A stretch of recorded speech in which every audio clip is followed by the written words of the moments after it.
तुमच्या पाया पडून सांगतो, तुमचा बाप घरात जिवंत असेल, बापाजवळ जा, एक मिठी मारा त्याला.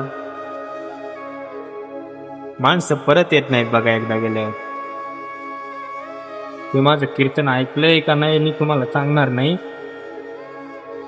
गेलेल्या माणसाची उणीव काय असते, अहो ज्याला हात नाही त्याला विचारा महाराज हाताची किंमत, ज्याला पाय नाही त्याला विचारा पायाची किंमत, आणि ज्याला बाप नाही त्याला विचारा बापाची किंमत केला महाराज.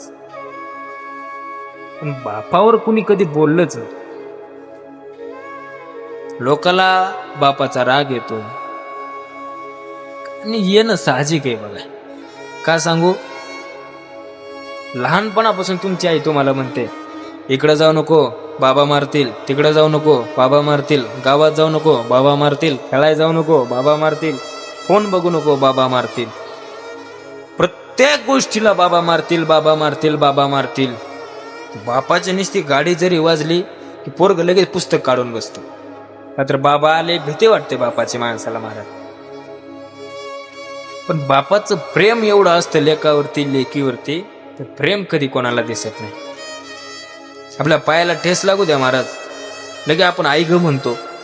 आणि त्याच रस्त्यानं जाताना समोर एखादा मोठा साप आडवा गेला, आपण म्हणतो बाप रे. का, त्या सापाने जर आपल्याला दंश केला असता आपला जीव जाणार होता. आपल्या हाताला थोडीशी ब्लेड लागू द्या, आपण म्हणतो आई ग. आपण हा रस्ता ओलांडायला लागलो, ते एखादं मोठं वाहन आलं, अचानक ब्रेक दाबला, आवाज झाला, अपघात होणार होता आपला, त्या ठिकाणी आपण म्हणतो बापरे. मोठमोठ्या संकटाला आपल्याला आपला बाप आठवेल, लहान संकटाला आपल्याला आपली आई आठवेल. आपण म्हणतो आई घराचा कळस असते, पण बाप घराचा पाया असतो. पाया आपल्या आयुष्यातून निघून गेला, तुमचं घर कोसळण्याची दाट शक्यता आहे बघा. मी याच्याही पुढे जाऊन सांगेल बघा. चित्रपट श्यामची आई निघाला, पुस्तक श्यामची आई निघाले, कीर्तनकारा आईवर सांगू लागला, कविता आईवर म्हणू लागला, पण बापावर महाराज आजपर्यंत कुणी काही सांगितलंच नाही बघा. मी प्रत्येक कीर्तन कशाचं या असू द्या, उद्या रामनवमी निमित्त त्यांनी कीर्तन ठेवलंय, पण ते बाबा लांडगे साहेब मला म्हणले महाराज किती बोलायचे तेवढं बोला, फक्त शेवट बापावर थोडं बोला. का म्हणतो बघा मी, ऐका. आई दिसली महाराज आपल्याला, आपण आईला म्हणलं आई जेवायला वाढ, आईने आपल्या समोर ताट असं रेडी करून ठेवलं, बाळा जेव. ही आई सगळ्याला दिसली, परंतु आयुष्यभरासाठी आपण 3 वेळेचं रोज जेवावं त्याकरता बापाने दिवस रात्र काबाड कष्ट केलं, तो बाप आपल्याला कधी दिसला नाही बघा. माझं लेकरू आयुष्यभर सुखी राहावं, 3 वेळचं त्यानं जेवण करावं, हा बाप आपल्याला कधी दिसला का? नाही दिसला महाराज. लग्नामध्ये आई रडत असते, बाप रडत नाही महाराज. लेकीला म्हणतो पोरी सासरी जातो, गेल्यावर मला एक फोन कर.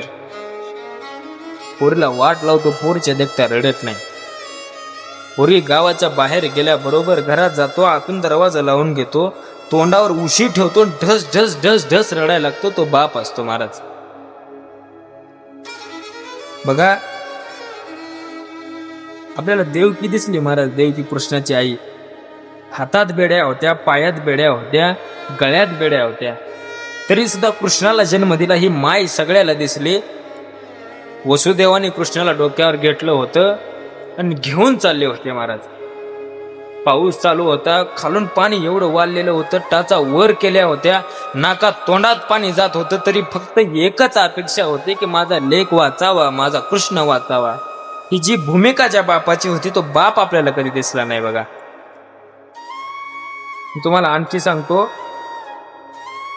ज्यावेळेस रामप्रभू वनवासाला चालले त्यावेळेस कौशल्या माता आल्या, रामा वनवासाला जाऊ नको बाबा, मी तुझ्या पाया पडते, तू गेल्यानंतर मी जगणार नाही. परंतु जगल्या महाराज कौशल्या. आणि त्याच ठिकाणी राम दशरथासमोर गेले. दशरथाने हात दिले, मी तुझा बाप आहे, पण तरी तुला मी विनंती करतोय जाऊ नको, गेल्यानंतर आम्ही जगणार नाही रे बाबा तुझ्याशिवाय. आणि तसंच झालं महाराज. राम गेल्याबरोबर एका भिंतीकडे राम राम राम राम राम म्हणत म्हणत पुत्रवियोगामध्ये दशरथाने प्राण सोडला. हा बाप आपल्याला कधी दिसला नाही. काय असतं बघा, आपल्या आयुष्यातून एकदा बाप निघून गेला ना, बापाची उणीव काय असते. ज्याच्या आयुष्यातून बाप गेला त्या माणसाला विचारा बापाची उणीव काय. महाराज 2,500-3 हजार कीर्तने केली मी.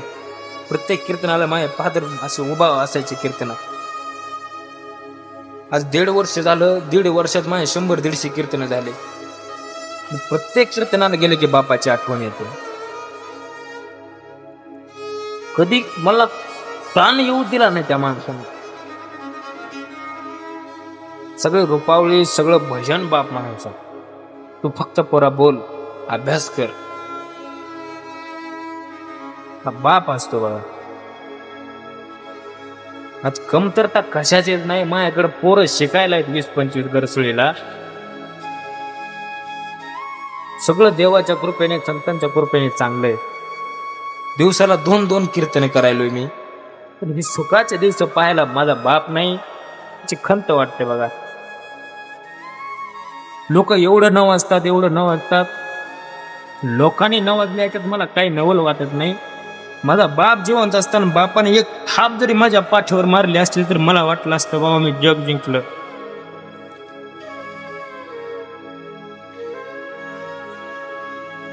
तुमच्या पाया पडून सांगतो, तुमचा बाप घरात जिवंत असेल, बापाजवळ जा, एक मिठी मारा त्याला. माणसं परत येत नाहीत बघा एकदा गेल्यावर.